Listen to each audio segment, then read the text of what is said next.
का कंडक्ट वो कहता है कि हमको कोई यदि पदाधिकारी एमपी कहेगा तो हम रेड करेंगे, लेकिन तुम्हें बेचना है इतने में तुम चाहे जैसे बेचो। आप खाद्य व्यापारियों से पूछ, कृषि जो पदाधिकारी है वो इन्वॉल्व है।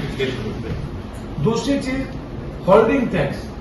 सर मेरा आग्रह है कि शहर का जो होल्डिंग टैक्स की स्थिति है इसको यदि गंभीरता से नहीं लिया जाएगा तो न मोटेशन होता है, न कोई चीजें होती है, और स्थिति है न किसी की बेटी की शादी हो पाएगी। नमस्कार, आप देख रहे हैं न्यूज फॉर नेशन और मैं स्वाति पांडे आपके साथ। बड़ी खबर पूर्णिया से निकलकर सामने आ रही है, जहां पर बिहार सरकार के जल संसाधन मंत्री और पूर्णिया के प्रभारी मंत्री विजय चौधरी पहुंचे हुए हैं पूर्णिया, जहां पर उन्होंने बड़ी बैठक बुलाई है। उनके साथ खुद पूर्णिया से निर्दलीय सांसद पप्पू यादव भी मौजूद है। दोनों ने बैठकें की है।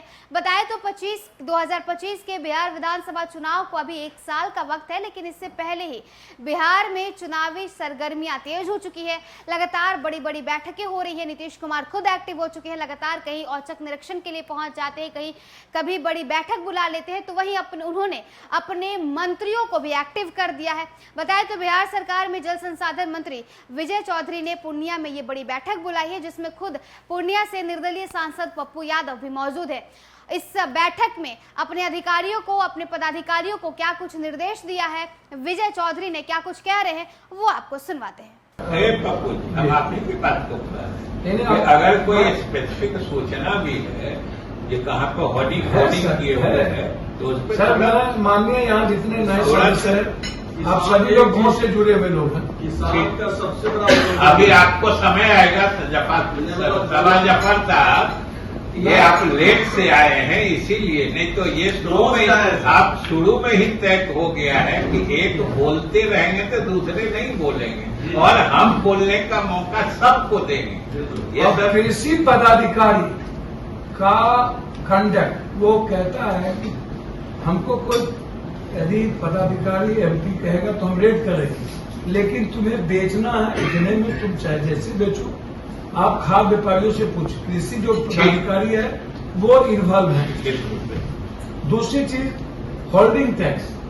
सर मेरा आग्रह है कि शहर का जो होल्डिंग टैक्स की स्थिति है इसको यदि गंभीरता से नहीं लिया जाएगा तो न मोटेशन होता है, न कोई चीजें होती है, और स्थिति है न किसी की बेटी की शादी हो पाएगी, ना बहन की शादी हो पाती है। लोग सफर कर रहे हैं, ये ज्यादा है बहुत। सर इसमें 2-3 पदाधिकारी को लगाने की जरूरत है, और इसमें बार्गेनिंग शुरू है पदाधिकारियों के बीच। कितना पैसा पहले लाओ, पहले पाओ, लाओ तो कितना लाओ। ये स्थिति है, इस पर निरंकुश है। विधायक जी जो बात बोले हैं वो कोई अब मैं नहीं कुछ कह सकता हूं। दूसरी चीज सर, माधोपारा पुल के बगल में जल निकासी का स्थान जमीन ब्रोकर द्वारा नियम के विरुद्ध प्लॉटिंग करके रोड बनाया, नियम के नदी के नीचे, माधोपारा पुल के नीचे। और बाईपास जो है, बाईपास का तो समझिए पानी निकासी बंदी हो गई। जमीन माफियाओं ने तो अति कर दिया चारों तरफ। किसकी जमीन थी? ये सरकार की, सरकार ये नदी की, नदी के पुल के नीचे घर बन गई। नदी का क्या नाम?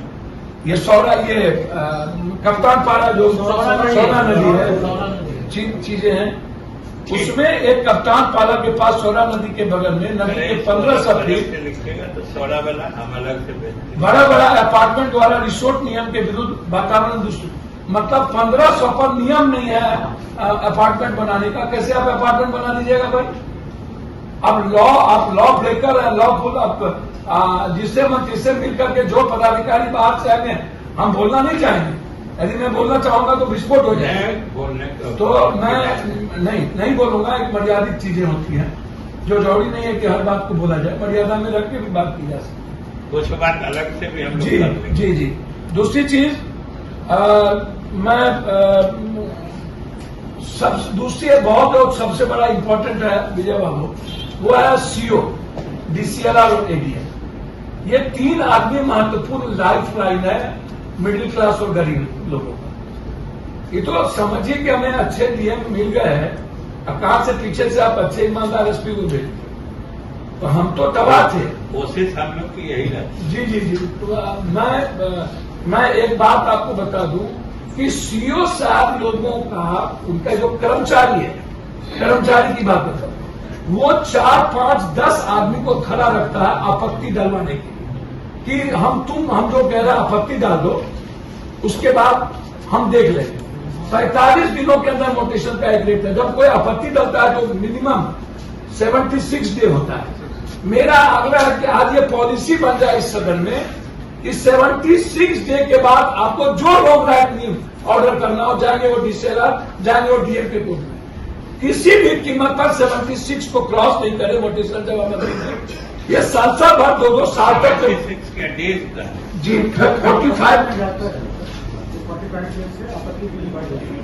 यही कहा जाता है सर कि जो पुराने मामले हैं वो किसी हालत में उनको ये तो ठीक कर है। सिर्फ इतना रिक्वेस्ट है, जैसे रुपौली कोस की पुल का, रुपौली के कई पर्सन है, कई भाग, जैसे बनमनखी का 2-3 पुलिया भी गया, कई लोकल रोड थे जिसमें जो वो नदियों, इस बार बनमनखी को 5 पंचायत 6 पंचायत को सबसे ज्यादा प्रभावित किया, और अमोर को और बायसी को हम एक गांव गए हैं, अमोर के, बायसी के, वैसे एक गांव, और मैं वो बात एसकोटी इंजीनियर आरडब्ल्यूडी से मैं करता रहा। मेरा रिक्वेस्ट ये है कि जो लोग टेंडर लेते हैं और उसकी जो अवधि होती है, उस अवधि के 2 साल 3 साल के बाद अभी तक 3-4 ग्रुप ही है जो यहाँ पर टेंडर लेकर के मोनोपोली करता है। 3-4 ग्रुप, मैं वो लिख करके आपको दे दूंगा। उसमें किसी के पास 10 रोड है, किसी के पास 8 रोड है, किसी के पास 100 रोड है, और वो लोग क्या करते हैं सर कि 2 साल के टेंडर पीरियड में 4 साल तक, अभी 5 साल तक सड़क नहीं बना, और अब स्थिति है कि उसका एस्टिमेट रेट बढ़ रहा है। अब वो कह रहे हैं कि मेरा एस्टिमेट रेट नहीं है, मेरी स्थिति नहीं है।